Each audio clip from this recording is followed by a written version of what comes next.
사람과 사람 사이의 관계를 이야기할 때 가장 먼저 떠올려야 할 단어는 자존감이다. 많은 이들이 인간관계의 기술을 묻곤 한다. 말을 잘하는 법, 눈치를 보는 법, 분위기를 주도하는 법.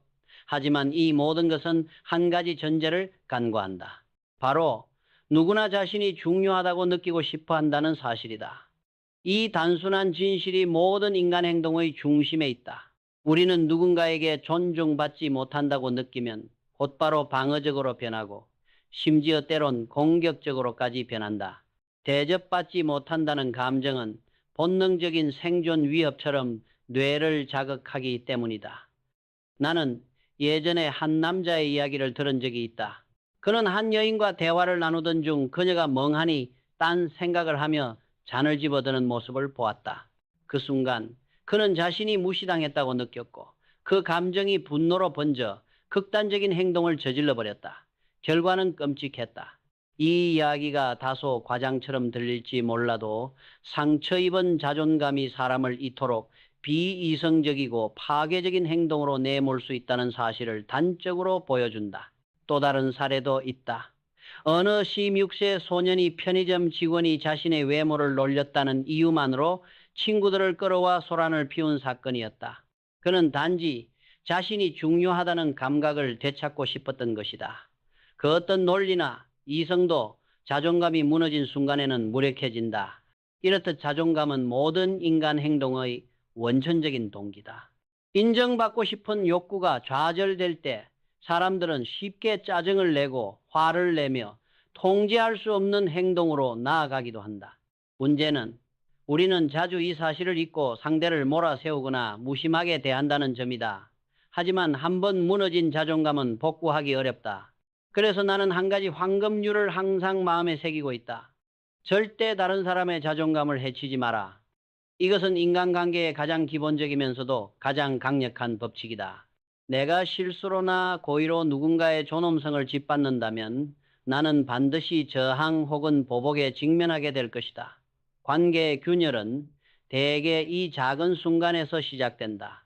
우리는 종종 사람들의 공격적이거나 방어적인 행동을 그들의 성격 탓으로 돌린다. 하지만 많은 경우 그것은 나쁜 성격이 아니라 인정에 굶주린 상태에서 비롯된다. 상대가 이상하다고 판단하기 전에 먼저 그들의 자존감이 상처 입지 않았는지 살펴볼 필요가 있다.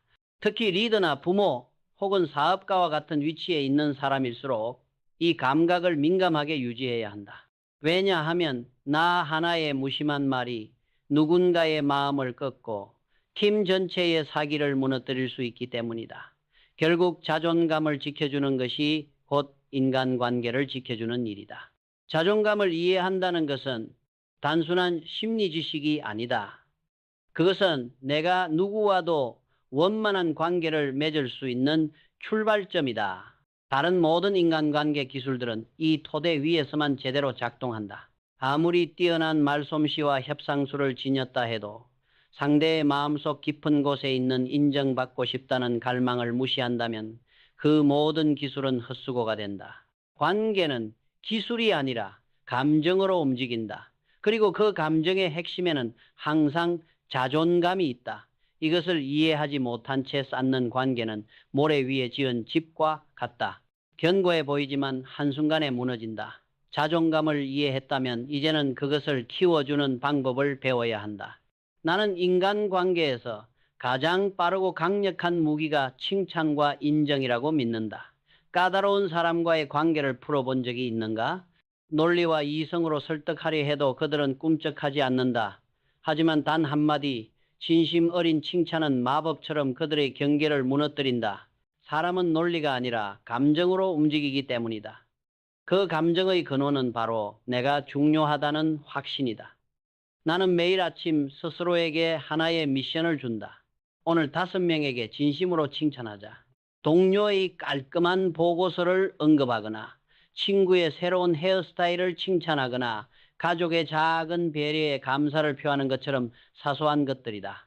이 습관은 단순해 보이지만 관계에 엄청난 변화를 가져왔다. 상대는 내가 자신을 주에 깊게 보고 있다고 느끼고 그 순간부터 마음을 연다. 심지어 처음에는 나를 경계하던 사람도 서서히 협력적이 된다.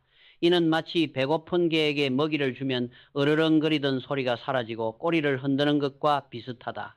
사람도 마찬가지로 자존감이 채워지는 순간 태도가 변한다. 이 원리를 가장 극적으로 체감한 사건이 있다. 과거 내가 건설회사를 운영하던 시절 지역개발 프로젝트의 승인을 얻기 위해 수많은 논리를 준비했었다. 경제적 이득, 지역사회 발전, 국가 정책과의 부합성까지 완벽하게 정리했지만 담당자는 미동도 하지 않았다. 그러다 나는 방향을 바꿨다. 이 프로젝트가 성공하면 위원장님은 지역사회에서 명성을 얻게 될 것입니다. 단 한 문장이었다. 그 순간 그의 표정이 바뀌었고 프로젝트는 승인되었으며 추가 자원까지 지원받았다. 그가 움직인 것은 논리가 아니라 자존감이었다. 이 경험은 내 인생에서 인간을 움직이는 가장 본질적인 힘이 무엇인지를 확신하게 했다. 많은 사람들이 타인을 설득할 때 이성에 집중한다. 하지만 사실 사람은 결코 이성적 존재가 아니다. 대부분의 결정은 감정에 의해 좌우되고 감정의 가장 깊은 층에는 자존감이 있다. 상대의 마음을 열고 싶다면 수십 개의 논리를 늘어놓기보다 단 한 번의 진심 어린 인정이 훨씬 효과적이다. 인정은 비용이 들지 않지만 상대의 마음을 움직이는 데는 어떤 보상보다 강력하다. 그러나 주의해야 할 점이 있다. 칭찬이 형식이 되면 오히려 역효과를 낸다. 사람은 진심인지 아닌지를 본능적으로 감지한다. 거칠에 같은 말로 자존감을 채우려 하면 상대는 오히려 모욕감을 느낀다. 그래서 나는 칭찬할 때 반드시 구체적으로 말하려고 한다. 수고했어요가 아니라 당신이 어제 회의에서 제시한 아이디어가 문제 해결에 큰 도움이 되었어요처럼 말이다. 진심과 구체성, 이 두 가지가 결합될 때 비로소 자존감이 자란다. 우리는 모두 누군가의 자존감을 키워줄 수 있는 힘을 가지고 있다. 이 힘을 의식적으로 사용하면 관계는 달라진다. 내가 만난 수많은 훌륭한 리더들은 공통적으로 사람을 칭찬하고 인정하는 데 인색하지 않았다. 그들은 상대의 노력과 성취를 세밀하게 바라보고 그것을 말로 표현해 주었다. 이런 태도는 팀의 사기를 끌어올리고 갈등을 예방하며 결국 모두가 한 방향으로 나아가게 만든다. 자존감을 키워주는 것이 곧 관계를 성장시키는 일이며 이는 인간관계에서 가장 지혜로운 투자다. 자존감을 키워주는 기술을 익혔다면 이제는 그것을 지속적으로 유지하고 반향시키는 힘, 즉 존중과 배려를 실천해야 한다. 많은 사람들이 관계를 망치는 이유는 실력이 없거나 성격이 나빠서가 아니다. 대부분은 아주 작은 무심함에서 시작된다. 상대의 존재를 당연하게 여기고 그들의 감정을 가볍게 넘기는 순간 관계의 균열이 생긴다. 나는 과거 해외 파트너와의 협상 자리에서 그것을 뼈저리게 느꼈다. 바쁜 일정 탓에 그들을 몇 분 기다리게 했는데 회의가 시작되자마자 파트너는 차갑게 말했다. 다음에 다시 만날 수 있을까요? 그리고 자리를 떠났다. 겨우 몇 분의 지연이었지만 그들에게는 당신은 중요하지 않다라는 메시지로 다가간 것이다. 그들의 자존감은 상처를 입었고 관계는 위태로워졌다. 이런 일은 일상에서도 빈번히 일어난다. 많은 부부가 겉보기에 사소한 문제로 헤어지곤 한다. 남편이 사람들 앞에서 아내를 무심하게 비난하거나 아내가 남편보다 반려동물에게 더 많은 관심을 보일 때 문제의 본질은 그 행동 자체가 아니다. 나는 저 사람에게 중요하지 않다는 감정이 쌓이는 것이 진짜 이유다. 인간관계는 말이 아니라 느낌으로 무너진다. 그렇기 때문에 나는 일상 속 아주 작은 순간들을 소중히 여긴다. 상대가 중요하다고 느끼게 만드는 것이 관계의 생명줄이기 때문이다. 나는 건설업 현장에서 한 관리자를 관찰하며 이 진실을 다시금 배웠다. 그는 직원들에게 지시를 내리기 전에 늘 이렇게 시작했다. 요즘 어떻게 지내세요? 항상 수고가 많습니다. 그는 명령하지 않았다. 대신 각 개인의 노고를 인정하고 진심으로 관심을 보였다. 놀랍게도 그의 팀은 항상 활기찼고 문제 해결 속도도 빨랐다. 그는 기술적으로 특별하지 않았지만 사람들의 마음을 움직이는 데 있어 천재였다. 사람은 누구나 인정받고 싶어 한다. 그 욕구를 존중하는 태도가 결국 성과로 돌아오는 것이다. 대화에서도 마찬가지다. 많은 이들은 자신을 돋보이기 위해 대화한다. 하지만 나는 반대로 상대의 가치를 돋보이게 만드는 데 집중한다. 정말 멋지게 해냈네요. 어떻게 그렇게 하셨어요? 라고 묻는 것만으로도 분위기가 바뀐다. 상대는 자신이 이해받고 존중받고 있다고 느끼며 마음을 연다. 반대로 내가 과시하거나 비난만 한다면 그들은 나를 오만하거나 편협하다고 여길 것이다. 실수를 지적할 때도 주의가 필요하다. 나는 회계사인 친구에게 들은 이야기를 잊지 못한다. 어느 가게 주인이 세금 신고에서 작은 실수를 했는데 그는 그 사실을 굳이 지적하지 않았다. 실수를 지적해봤자 창피만 주고 아무 이득도 없기 때문이었다. 대신 그는 조용히 수정해 주었고 가게 주인은 오히려 그를 더욱 신뢰하게 되었다. 사람은 자신을 존중해 주는 사람에게 마음을 연다. 반대로 자존감을 건드리는 사람에겐 본능적으로 등을 돌린다. 결국 인간관계는 거창한 전략이 아니라 아주 사소한 존중의 누적이다. 진심 어린 관심 한마디, 작은 배려 하나가 관계의 흐름을 바꾼다. 나는 언제나 이 원칙을 지키려 노력한다. 대화할 때면 내 말보다 상대의 말을 더 오래 듣고 평가하기보다 이해하려고 한다. 이것이 바로 관계를 지키는 가장 현실적이고 강력한 방법이다. 존중은 눈에 보이지 않지만 관계의 건강을 지탱하는 기둥이다. 사람의 마음은 거울과 같다. 내가 어떤 태도로 대하느냐에 따라 그들은 그대로 반응한다. 이른바 거울 효과다. 내가 미소를 지으면 상대도 미소로 화답하고 내가 부정적인 표정을 지으면 그들도 경직된다. 관계를 잘 맺고 싶다면 먼저 나 자신의 태도를 관리해야 한다. 나는 이 사실을 깨달은 뒤로 항상 내 표정과 목소리 톤에 신경 쓴다. 특히 긴장된 상황일수록 더더욱 그렇다. 누군가 화를 내며 고성을 질러도 나는 의도적으로 부드럽고 낮은 목소리로 말한다. 그러면 신기하게도 상대도 점차 목소리를 낮추며 진정된다. 감정은 전염되고 그 감정의 시작점은 바로 나이기 때문이다. 목소리 톤은 특히 강력한 무기다. 전화 통화할 때 내가 빠르고 날카롭게 말하면 상대도 자연스럽게 방어적인 어조로 바뀐다. 반대로 천천히 부드럽게 말하면 그들도 속도를 늦추고 태도가 온화해진다. 나는 이를 협상 테이블에서도 자주 활용했다. 어떤 파트너가 격앙된 어조로 항의할 때 나는 오히려 한 박자 낮추어 조용히 대답했다. 잠시 후 그는 스스로 흥분을 가라앉히며 현실적인 대화를 시작했다.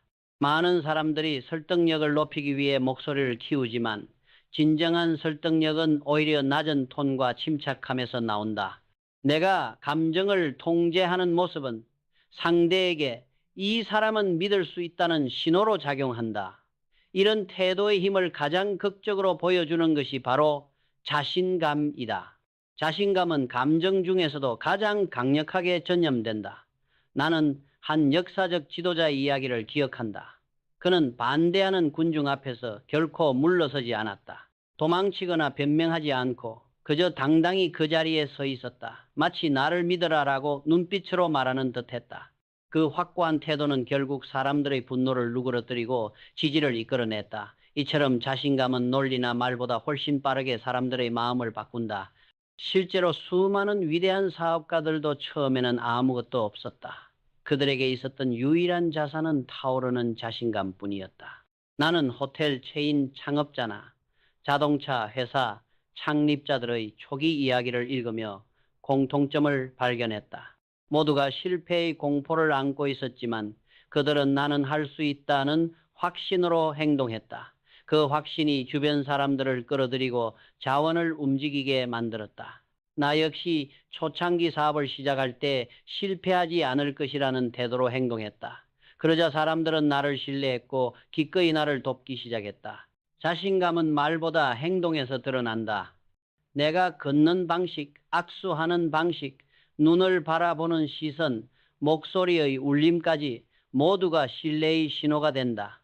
나는 항상 등을 곧게 펴고 걷고 상대의 눈을 똑바로 바라보며 굳건한 악수와 명확한 말투를 유지하려 노력한다. 이런 작은 습관들이 모여 내가 주는 전체적인 인상을 바꾼다. 그리고 첫인상은 놀라울 만큼 강력하다. 음악에서 첫 음이 전체 곡의 분위기를 결정하듯 인간관계에서도 첫 순간이 모든 것을 좌우한다. 대화를 시작하기 전 나는 늘 스스로에게 묻는다. 지금 이 만남의 목표는 무엇인가? 어떤 분위기를 만들고 싶은가? 이 질문이 명확해지면 그 의도를 담아 첫 말을 건넨다. 장난스러운 태도로 시작하면 상대도 나를 가볍게 대하지만 정중하고 진지하게 시작하면 그들도 비슷한 무게로 응답한다. 첫인상은 쉽게 바뀌지 않는다. 그래서 나는 항상 처음 몇 초에 가장 많은 에너지를 쏟는다. 결국 내가 보여주는 태도는 거울처럼 상대에게 반사되고 그들이 나를 대하는 방식이 된다. 그러므로 관계를 바꾸고 싶다면 먼저 나 자신의 태도부터 바꾸어야 한다. 지금까지 이야기한 모든 내용을 하나로 묶으면 나는 인간관계가 세 가지 원칙 위에 서 있다고 믿는다. 첫째는 상대의 자존감을 충족시키는 것. 둘째는 나의 태도가 거울처럼 반영된다는 사실을 이해하고 긍정적으로 행동하는 것. 셋째는 첫인상이 관계의 흐름을 결정한다는 사실을 명심하는 것이다. 이 세 가지를 기억하기만 해도 복잡한 심리 기술이나 말솜씨가 없어도 된다. 누구와도 조화롭게 지낼 수 있다. 나는 지난 20년간 사업과 리더십 현장에서 수많은 사람들과 관계를 맺으며 이 원칙들의 위력을 직접 체험했다. 처음엔 나 역시 실수투성이었다. 성과를 내기 위해 사람을 몰아붙이고 내 주장만 옳다고 믿었다. 하지만 시간이 흐를수록 실력보다 중요한 것은 사람의 마음을 움직이는 힘이라는 걸 깨달았다. 그때부터 나는 의식적으로 상대의 자존감을 살피고 내 태도를 가다듬으며 첫 만남에 온 힘을 쏟았다. 그 결과 놀랍게도 갈등이 줄어들고 협력과 신뢰가 생겼다. 관계가 바뀌니 성과도 자연스럽게 따라왔다. 이 원칙들은 비단 사업이나 조직에서만 필요한 것이 아니다. 가족, 친구, 연인과의 관계에도 똑같이 적용된다. 매일의 대화 속에서 상대를 존중하는 말 한마디, 눈을 맞추며 미소 짓는 습관, 처음 만나는 사람에게 진심 어린 인사를 건네는 행동이 삶 전체를 바꿀 수 있다. 나는 이것을 관계의 복리 효과라고 부른다. 아주 작은 존중이 시간이 흐르며 눈덩이처럼 커지고 결국 삶을 지탱하는 가장 큰 자산이 된다. 당신도 오늘부터 이 세 가지를 의식적으로 실천해 보길 바란다. 먼저 상대의 자존감을 해치지 말고 오히려 키워주는 말을 건네라. 둘째, 내가 보여주는 태도는 반드시 돌아온다는 사실을 기억하고 긍정적으로 행동하라. 셋째, 첫인상에 최선을 다하라. 이 간단한 원칙들을 습관으로 만들면 어떤 관계든 당신 편이 될 것이다. 이것은 내가 수많은 실패와 시행착오를 거쳐 얻은 가장 소중한 교훈이다. 인간관계는 복잡해 보이지만 결국 사람의 마음은 단순하다. 인정받고 싶고 존중받고 싶고 중요한 존재로 여겨지고 싶을 뿐이다. 당신이 누군가에게 그런 감정을 줄 수 있다면 그들은 기꺼이 당신 곁에 머물 것이다. 지금 이 이야기가 당신의 삶과 일에 조금이라도 도움이 되길 바란다. 혹시 이 영상이 유익했다면 댓글로 당신의 생각이나 경험을 나눠달라. 나는 당신의 이야기를 듣고 싶다. 그리고 앞으로도 의미 있는 콘텐츠를 놓치지 않도록 채널 구독을 잊지 말아달라. 여러분의 한마디 응원과 관심이 내가 계속해서 사람을 연결하고 영감을 주는 영상을 만드는 가장 큰 힘이 되기 때문이다.